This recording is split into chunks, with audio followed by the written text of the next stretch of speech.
तो हमें प्रोफेशनल बनना चाहिए, एक वकील को प्रोफेशनल होना चाहिए।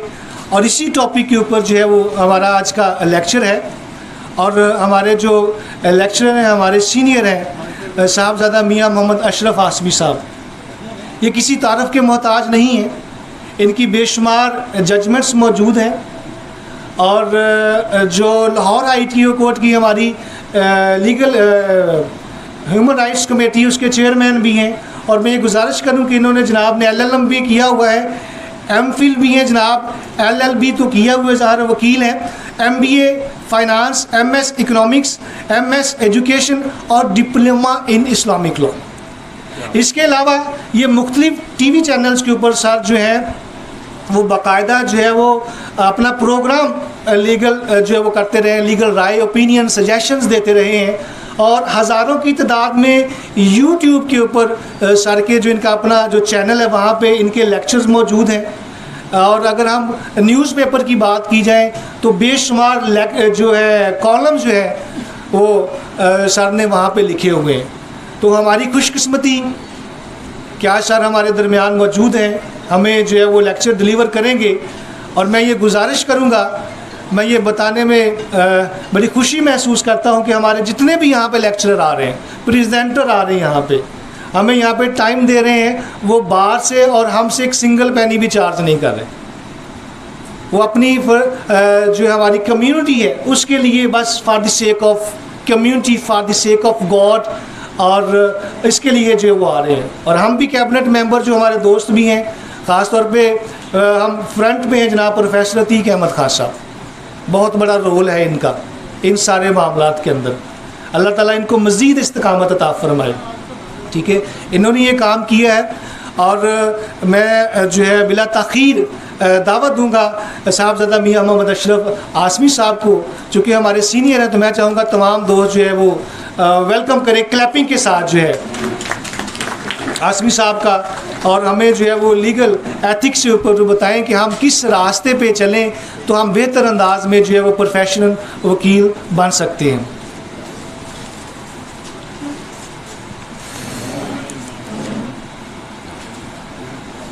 बिस्मिल्लाहिर्रहमानिर्रहीम। हम तो समझे थे कि लाएगी फरागत तालीम, क्या खबर थी कि चला आएगा इलाहाद भी साथ। मेरा सर्जन रगे मिल्लत से लहू लेता है। एथिक्स सिर्फ वकला के लिए नहीं है, जजेस के लिए भी हैं। और ये कोड ऑफ कंडक्ट जो है ये सिर्फ हमारे वकला के लिए नहीं है, बल्कि जो जजेस बैठे हुए हैं और जिस तरीके से वो इस निज़ाम अदल को चला रहे हैं उनके लिए भी ये उतना ही इम्पोर्टेंट है। बहरहाल मैं आपकी खिदमत में ये मटेरियल पेश कर रहा हूँ। कुछ आर्टिकल्स हैं इसमें कंपाइल मैंने किए, क्योंकि लीगल एथिक्स जो है ये ऐसा टॉपिक है कि आप मुझसे ज़्यादा बेहतर जानते हैं। जो यंग लायर्स हैं वो तो भी इसका एग्ज़ाम देकर आए होते हैं। तो मेरा ख्याल है कि ये लीगल एथिक्स वाला काम जो है असल में हमें अपने एक्सपीरियंसेस शेयर करने चाहिए। मैंने इसमें 2-3 आर्टिकल आपकी खिदमत के लिए कंपाइल किए हैं। इसकी आपको कॉपीज़ मेरा बेटा दे रहा है, हुज़ैफ़ा। दर हकीकत जो इस निज़ाम अदल के मेन स्टेक होल्डर्स हैं, जिनमें साइल, वकला और जजेस, आप ज़रा ये देख लें कि इसमें बेचारा वकील सैंडविच बना होता है। जजेस उसे तारीख पे तारीख दे रहे होते हैं, क्लाइंट उससे पूछ रहा होता है कि आज क्या बना, फैसला क्यों नहीं हुआ, और वो बेचारा जो वकील होता है वो उसे बताता है कि जी इंशाअल्लाह ताला अल्लाह ताला खैर करेगा, मैं पूरी कोशिश कर रहा हूँ। साइल ने क्योंकि फ़ीस दी होती है और फिर उसको इस निज़ाम अदल पर इतबार भी नहीं है। मैं मौजूदा दौर की बात कर रहा हूँ, क्योंकि स्टेटस को अगर जब तक हम नहीं तोड़ेंगे हमारा निज़ाम अदल ठीक नहीं हो सकता। नबी पाक सल्लल्लाहु अलैहि वसल्लम का जो हुज्जतुल विदा का आपने खुतबा दिया, उससे बड़ी हमारी जो ट्रेनिंग के लिए चीज़ें और क्या हो सकती हैं। आपने खोल खोल कर सब कुछ उसमें बता दिया था। इसलिए क्योंकि वकला जो हैं वो चंद माफियाज की वजह से बदनाम होते हैं। चंद माफियाज जो हैं वो अपनी सियासी दुकानदारी चमकाने के लिए वकला के सर पर सवार होकर अपने मफादात तो हासिल कर लेते हैं, लेकिन बेचारा नौजवान वकील जो मेहनत करने के बाद अपने वालिदैन की उम्मीदों का सहारा होता है, जब वो कॉलेज से निकलता है, यूनिवर्सिटी से निकलता है तो हीरो होता है, जब वो यहाँ पर आकर हालातों वाक़यात देखता है तो वो अपने आप को ज़ीरो महसूस क्यों करता है? इसका जवाब हम सीनियर्स को देना चाहिए कि हम उनकी क्या उस तरह सरपरस्ती कर रहे हैं। लीगल एथिक्स की तो हम बात करते हैं, canon of justice, canon of legal ethics की तो बात करते हैं। किताबी बातें किताबों में बहुत अच्छी लगती हैं। आप देख लें इस लाइब्रेरी में कितनी किताबें पड़ी हुई हैं, माशाल्लाह हज़ारों किताबें पड़ी हुई हैं, लेकिन एक किताब कुरान मजीद जो है अगर हम उस पे अमल कर लेंगे तो फिर हमारे लिए किसी और किताब पर जो है वो तकिया करना बाकी नहीं रहेगा। एक सजदा जिसे तू गिरान समझता है, 1000 सजदों से देता है आदमी को निजात। कितने लोग हैं हम में से जो अपनी बेटियों को, बहनों को वो रिस्पेक्ट देते हैं जो हम अपने बेटों को देते हैं? कितने लोग हैं जो अपनी बेटियों को विरासत में से हिस्सा देते हैं? कितने लोग हैं जो अपनी बेटियों को भी उन्हीं स्कूलों कॉलेजेस में पढ़ाते हैं जिन स्कूलों कॉलेजेस में अपने बेटों को पढ़ाते हैं? नबी पाक सल्लल्लाहु अलैहि वसल्लम की आल तो हज़रत फ़ातिमा रज़ी अल्लाह ताला अन्हा के शहज़ादों से चली, और हमारा ये मिजाज कि हम जो है इतने बखील साबित हुए हैं कि हम अपनी ही बेटियों को, अपनी ही बहनों को वो रिस्पेक्ट नहीं देते। सूरह निसा में खोल खोल कर अल्लाह पाक ने बता दिया कि ये खातून का हिस्सा है, ये मर्द का हिस्सा है, लेकिन हमारा अमल जो है वो हमारे अफ़ाल जो हैं और हमारे अक़वाल आपस में नहीं मिलते। तो हमारे लिए लीगल एथिक्स से ज़्यादा ये एथिक्स ज़रूरी है कि हम बीइंग ए मुसलमान के अपनी जिम्मेदारियां निभा रहे हैं। जब हमने अपनी बीइंग ए मुसलमान जिम्मेदारियां निभानी शुरू कर दी तो यकीन जानिएगा कि सारी एथिक्स ही हमारे अंदर आ जाएंगी। कोई ज़रूरत नहीं है हमें उस तरह की एथिक्स पढ़ने की जो सिर्फ किताबों में हवा हो जाए। हमें नबी पाक सल्लल्लाहु अलैहि वसल्लम ने जो निज़ाम हमें दिया अल्लाह पाक के कुरान की सूरत में, अपनी सुन्नत की सूरत में, वो सब कुछ हमारे लिए हमेशा के लिए जो है वो हमेशा के लिए हमारे लिए जो है मशले राह है। लेकिन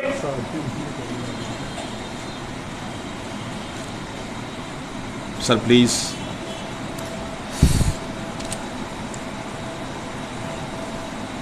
मेरा असल में टेम्पो तोड़ दिया इन्होंने। आई एम सॉरी सर, आप ज़रा बोलें या मेरा टेम्पो लूज़ हो गया। नहीं मैं मोबाइल नहीं, वैसे बातें कर रहे थे।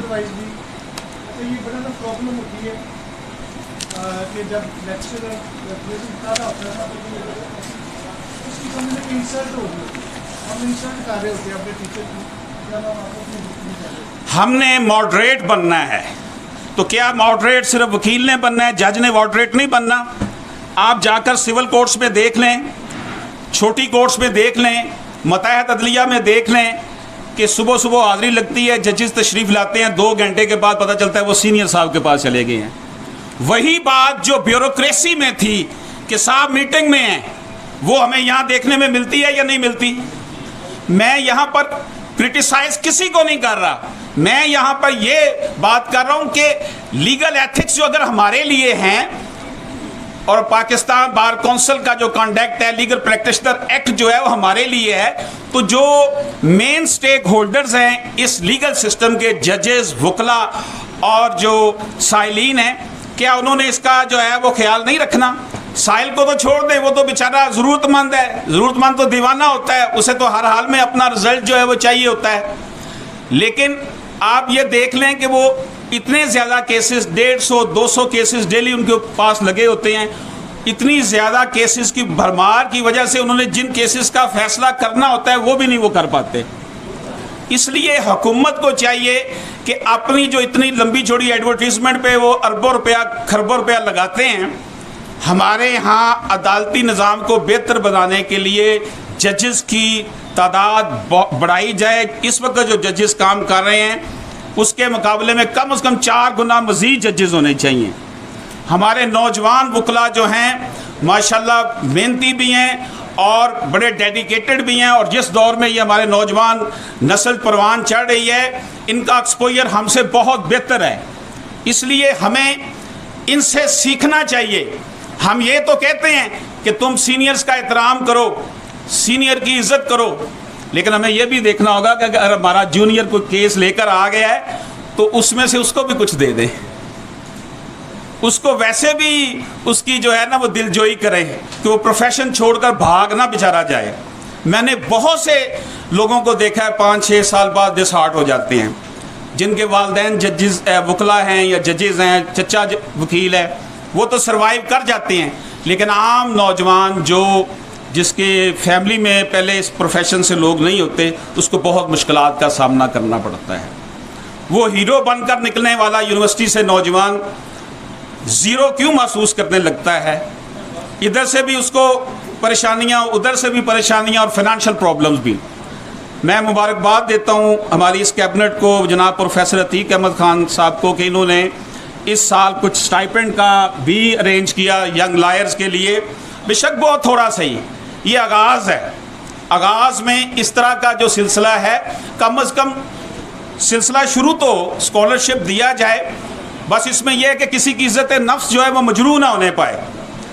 तो मैं यहाँ पर आपकी खिदमत में ये अर्ज़ करता चलूँ कि लीगल एथिक्स जो हैं वो ये हैं कि जो अदालती अमला रिश्वत ले उसके साथ फिर किस तरह निपटा जाए। इस हवाले से हमारी लीगल एथिक्स हमें क्या कहती हैं? क्या हम उसकी जो है वो एप्लीकेशन सीनियर सिविल जज को दें, चीफ जस्टिस को दें? तो क्या हम समझते हैं कि इन एप्लीकेशन से कोई फ़र्क पड़ेगा? क्यों जनाब, ऐसा कोई फ़र्क पड़ता है कभी? तो इसका मतलब ये भी नहीं है कि हम लोग जो है ना वो बिल्कुल ही आपे से बाहर हो जाए और शीशे तोड़ दें। लेकिन आप ये ज़रूर देखिएगा कि बशर बेचैन हो तो इनकलाब आया ही करते हैं। मैं बिल्कुल कंडेम कर रहा हूँ शीशे तोड़ने वाले वाक़े को, लेकिन एक बात याद रखें, जिस तरह का सिस्टम ये बना दिया गया है, आप जाकर अहमद रीडर का लिविंग स्टैंडर्ड देख लें, उनके पास जो मोटरसाइकिलें और गाड़ियाँ हैं वो देख लें, उनकी लिविंग देखें, उनके बच्चों का देखें स्कूल सिस्टम क्या है, और हमारी मेजॉरिटी जो है 80% वकला का लिविंग स्टैंडर्ड देख लें, आपको ज़मीन आसमान का फ़र्क नज़र आएगा। तो हम पहले कुछ डिलीवर तो करें। मांग रहे हैं हमारा अलमिया ये है कि हम सब अपना हक मांगते हैं। तो अदलिया जो है, मातहत अदलिया जो है, डिस्पोजल तो करे। हर वकील, हर चीफ जस्टिस जब रिटायर होता है तो जाती दफ़ा कहता है कि जी निज़ाम अदल का बेड़ा गर्क हो चुका है, अदल माशरे में बिल्कुल नहीं रह गया, बहुत बुरे हालात हो गए हैं। लेकिन करके क्या जाता है वो मातहत अदलिया के लिए? वही सूरत हाल है। इतने ज़्यादा केसेस और जजेस बेचारे बैठे हुए हैं परेशान कि वो एक केस पढ़े एक छोड़े, इसलिए वो फिर समझते हैं कि हमें कुछ भी नहीं करना चाहिए, तारीख पे तारीख देनी चाहिए। 5-6 साल आम केस को लगा देते हैं। मेंटेनेंस के केसेस में 2-2 साल लग रहे हैं, बच्चों के मेंटेनेंस के केसेस में। तो मेरे दोस्तों, ये मैं आपकी खिदमत में टॉपिक जो भी है लीगल एथिक्स या कंडक्ट ऑफ प्रोफेशनल कंडक्ट, वो मैं समझता हूँ आप मुझसे बहुत बेहतर जानते हैं, क्योंकि आप लोग हमारे सर का ताज हैं, नौजवान हैं, माशरे से अमाहंग हैं। माशरे में जो कुछ हो रहा है उसका आपको मुझसे ज़्यादा एक्सपोजर है। आप अपने वालिदैन की उम्मीदों का सहारा हैं। आप किसी के ज़िम्मे अपनी वालदा की दवाई है, किसी के ज़िम्मे वालिद की दवाई है, किसी ने अपनी बहन के जो है वो हाथ पीले करने हैं। लेकिन इस सिस्टम में आकर 8-10 साल गुजारने के बाद किस काबिल कोई होता है कि वो अपना कोई बंदोबस्त कर सके? और फिर भी जो है वो बुरे जो हैं वो यही काले कोट वाले क्यों होते हैं? वजह ये है कि हमारे यहाँ माफियाज ने, चंद फीसद लोगों ने मुख्तलिफ अंदाज में इसको कैमोफ्लेज किया हुआ है। उन्हीं को बड़े बड़े केसेस मिलते हैं, वही पेश होते हैं, रिलीफ भी उनको मिलता है।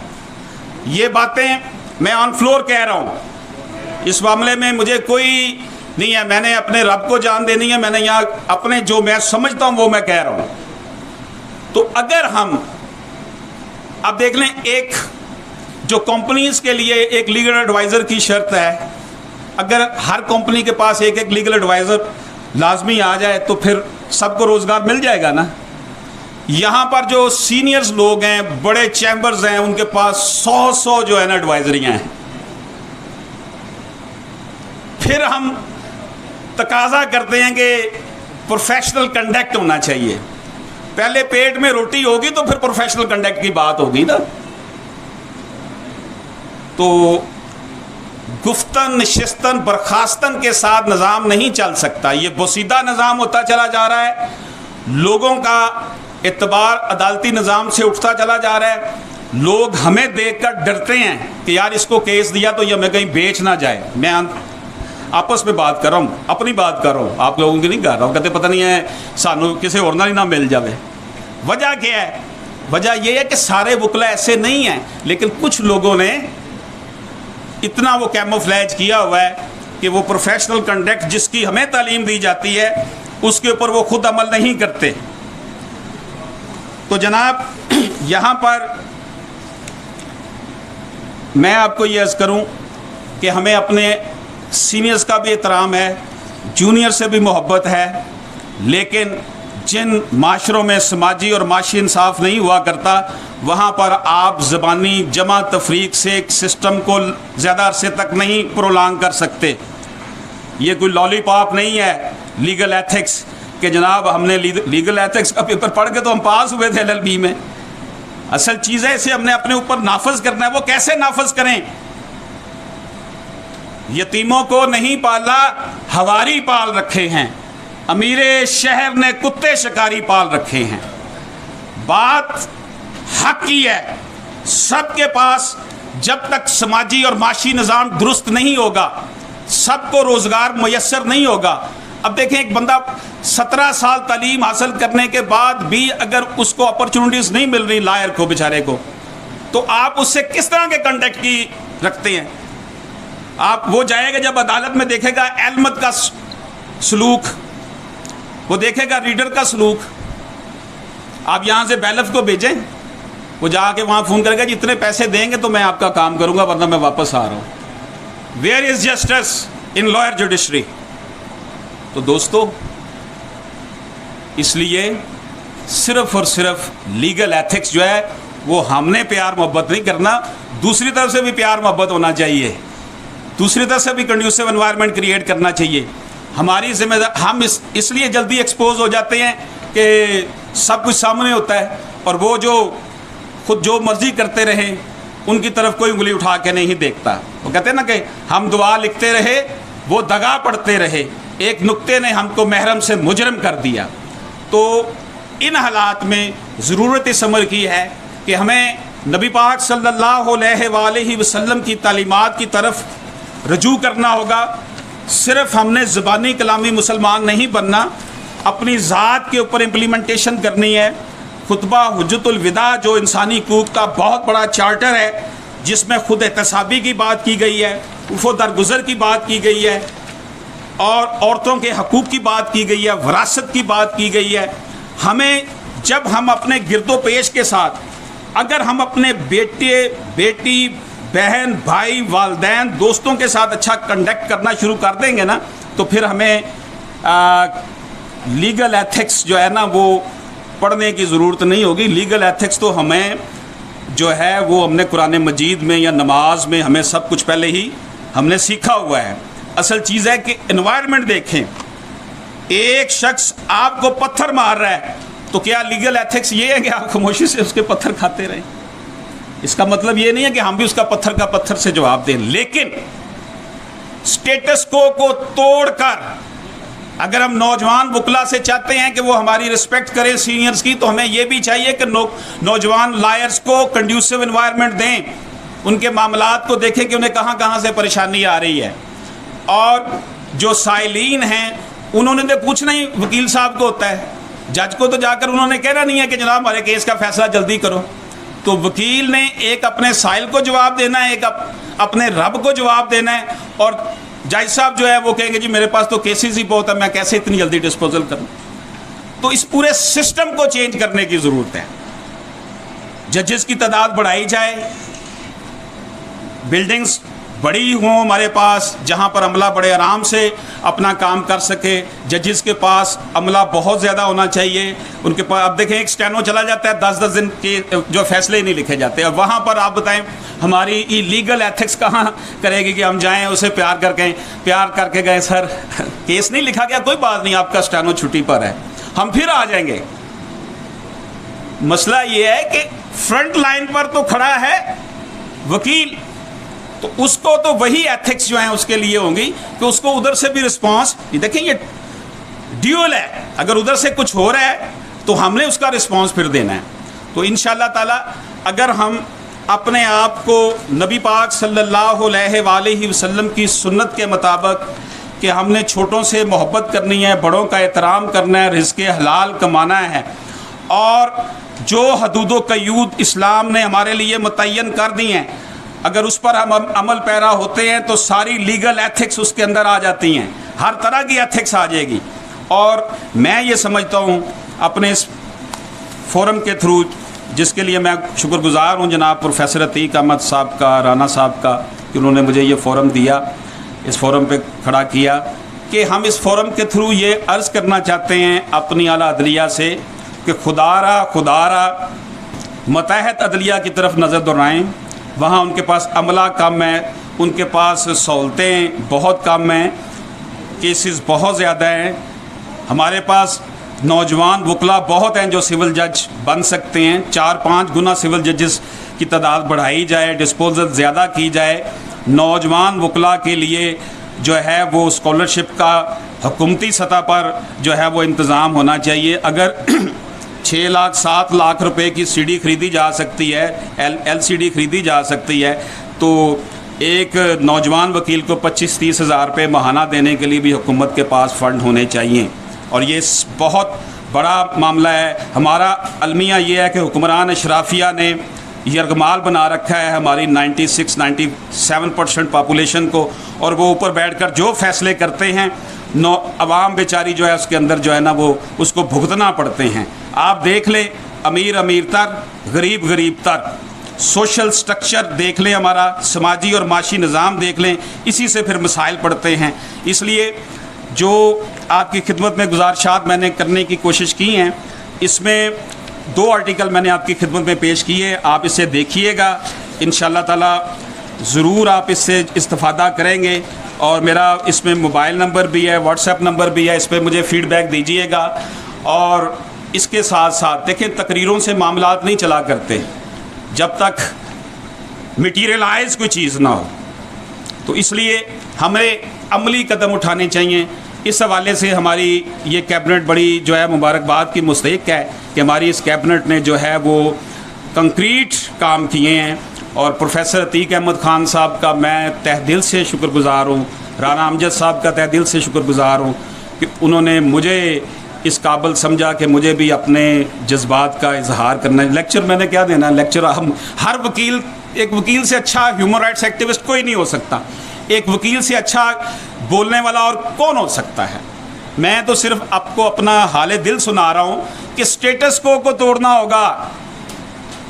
ये जमूद जो तारी हुआ है, 25-30 साल बाद केसेस का फैसला होगा तो लोग फिर इन अदालतों को बददुआएं देंगे। अगर हमें बददुआएं देंगे तो जजेस को भी साथ ही मिलेंगी, वो कोई हमसे अलहदा नहीं है, हुक्मरानों को भी मिल रही हैं।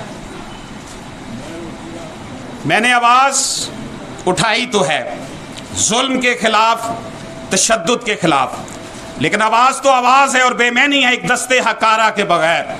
हाथ उठाने की मुझको तौफीक नहीं, मेरे हालात ज़रा ठीक नहीं।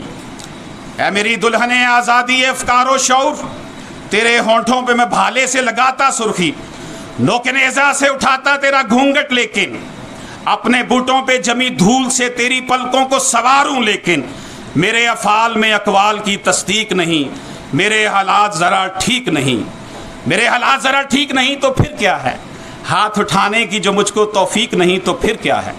एक दिन आएगा हालात बदल जाएंगे, जुल्म के बुत मेरे हाथों पिघल जाएंगे।